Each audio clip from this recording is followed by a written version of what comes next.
early 19s, only the government sector had the access towards education in India. But after the Act of LPG in 1991, the government had itself imposed the private sector to take up the educational sector. Doesn't this itself signify that the government is not capable enough in the education field? Also, analyzing the GDP of a developing country like India, we find that it is almost impossible for India to fund in these higher education. Also, comparing with the past years, India has been drastically decreasing to provide fellowship programs for the people, for the students in the country. Be it PhD, be it research, they have been decreasing. The number of opportunities have been decreasing. And to tackle these situations, only privatization can lend a hand and uplift the government or uplift the country. Education is the most powerful weapon which we can use to change the world, said by one of the greatest leaders of all time, Nelson Mandela. Education, as she said, is an important tool for human development. This becomes an indicator for the progressiveness, for the maturity of a society. So when we are dealing with this education, the private sector is absolutely going to ruin the quality of education. When we speak about education, the private sectors are not absolutely successful in providing valuable educations.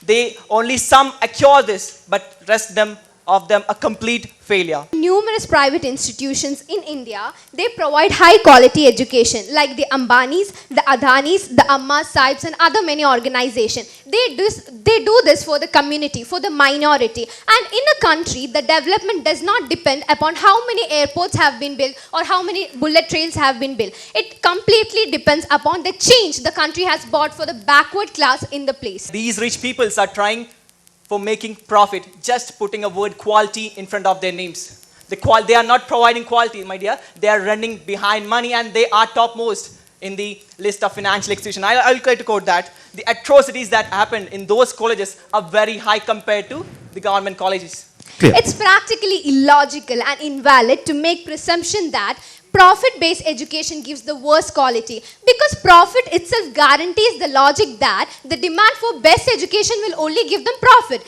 Henceforth, if there is a profit motive, then we get the best quality education. So what about the poor people who do not have money? They won't get. The government sectors are highly successful. The government sectors are highly successful in providing quality education. That's why day and night aspirants are working hard. 18 lakh aspirants are working hard to get in the government sector, not in the private sector. Clear, done. Okay, I agree that as you have mentioned about it, there is IIT, but for joining the admission in IIT, one has to go and afford private institutions. Am I right or wrong? One has to go to private institutions and be possible for the entrance exam in the public. Clear, the point is clear. Without going into private institution, one can crack IIT, one can crack NEET.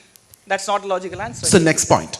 So my point is, even the Supreme Court of India, I remember the name, the Supreme Court, the topmost judiciary of our country, said in 2013 that the education, when reached in the private hands, has become ruined because the meritorious poor students are sitting in the home. They do not have a seat. Clear. Here, equity is required, not equality. If we are depending on the government sector, both the rich families who can afford the money are sitting in the same bench and enjoying the government treasury, the public treasury, and they're ruining it. Here, means test is not applicable. People are not going for which fee structure one family has to choose. Clear. So whatever the case may be, the government is absolutely successful in providing the quality of education, and private sector does not focus on quality.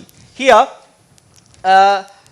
when the quality of education, when taken in the hands of private sector compared to government sectors, the government are improving, and privatization will only and only ruin the education system. Over to you, Dan. Studies show that literacy rate increased from 48.2% in 1991 to 71.96% in 2015. This was due to privatization. This was due to massive increase in number of institutions, not because the government institutions could provide seats. It was because of increase in the educational sector. These stats can also be done by increasing the number of government colleges. And why there's a need of privatization if the government can provide quality education? Government is not able to... Let him complete his point. Yes. The privatization is ruining our system. Take the example of a BPCL and what other companies, when these government companies were given into the hands of private sectors, they completely ruined it. An immense difference is seen in the personality development of a student from a government sector and a private sector. In private sector, you can see the student that the personality has been changed because they provide personality enhancing programs, classes and initiatives for the students for the complete development. Over to you. Done. So I disagree totally. I'm a government student and I have got, that is already a personal case. Personality development is not from school, it's from individual. If he has to be a person, if he has to develop the personality, he can develop. And the government institutions are also produce maximum opportunity. Well, thank you so much, both of you. What a fire-fizzing one on the stage. A good and applause for both of them. Kindly come forward to the center stage and you may please shake your hands. Thank you.